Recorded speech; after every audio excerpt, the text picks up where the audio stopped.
applause to Aaron.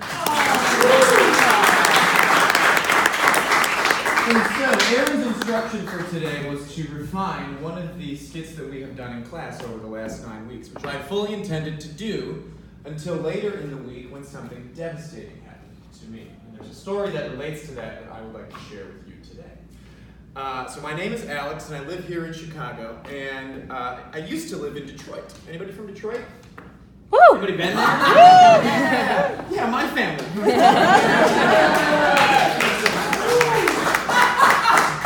But the year is 2011. We're going to go back in time a little bit. And it is Labor Day weekend, and my friend Michael has called me up to invite me to a rally with Joe Biden as the headline speaker for Labor Day.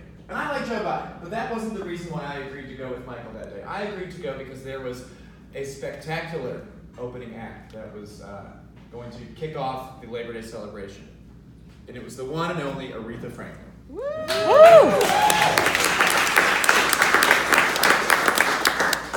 And so in 2011, in Detroit, I was living, working, and I was also coming out of the closet. And I was learning how to live my life as an adult gay man. And Detroit may not be anybody's first choice of a city to do that. It's gray, it's dark, people are a little crabby most of the time. But we had some very special things in Detroit. One of them was Aretha Franklin. Aretha Franklin was, she had a beautiful voice, and she wore big mink coats, and she was confident, and she was just fabulous. And so I agreed to go to the Labor Day celebration. And so we go, and we get there pretty early, and there's a crowd forming in downtown Detroit, right at Hart Plaza on the river. And we're waiting, and we see the limos coming, and we see like a crowd huddling near the stage, and all of a sudden Aretha goes on. And she sings Respect, and she sings Think, and then she sings the national anthem, and it's awesome. And then Joe Biden goes up and he says a bunch of shit about jobs and some shit like that. A bunch of things that aren't Aretha Franklin and I was interested in. But then it's over, and my friend Michael and I go to lunch at Coney Island. And for those not familiar, Coney Island is a hot dog shop, basically a diner with a very limited menu of trans fats, French fries, chili dogs, and Diet Cokes. So Michael and I are at Lafayette Coney Island. And for those not familiar with Detroit, which would be everybody except for these three, there are two Coney Islands next to each other in downtown Detroit. There's one called Lafayette for the good people, and one called American Coney Island for people who are lost. So Michael and I, we go to Lafayette Coney Island, and we have our lunch, and we eat, and we're kind of talking about the speech and Aretha, and everything's great. And we hit the sidewalk because we're finished, and we're going to go to our car, and we see a big black Cadillac limousine pull up. And it has dark tinted windows. And it pulls up in front of a hydrant, double parks, put the flashers on. And the driver comes out. He's got like a full driver hat, looking like straight out of like a Park Avenue, New York limousine driver. And he runs into Coney Island, the good Coney Island, I will say. He runs into the good Coney Island, and he cuts the line. And there's a big window with the grill behind it, so you can see inside the restaurant. And I look, and I'm watching this guy cut the line, and these guys know who he is. They start preparing his order right away. And it's a big order, and I'm kind of wondering, what's going on? Who is this in the window?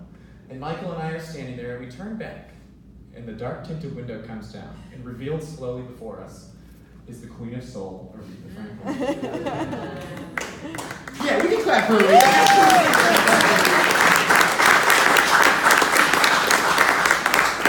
And so my friend Michael, who's kind of an asshole sometimes, he pulls out his phone and immediately comes up to her and starts taking pictures and taking selfies with her, and she's really cool about it. But I am stuck. I am stunned, and I am frozen. And all you could hear, and all you could see if you were around me at that point is, clasping my pearls. And Aretha sees me, and she turns, and she's kind of giving me like a little giggle eye, and all I can say is, "Hey, Aretha."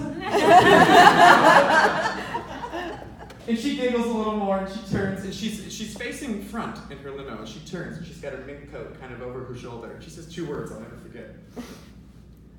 "Hey, baby."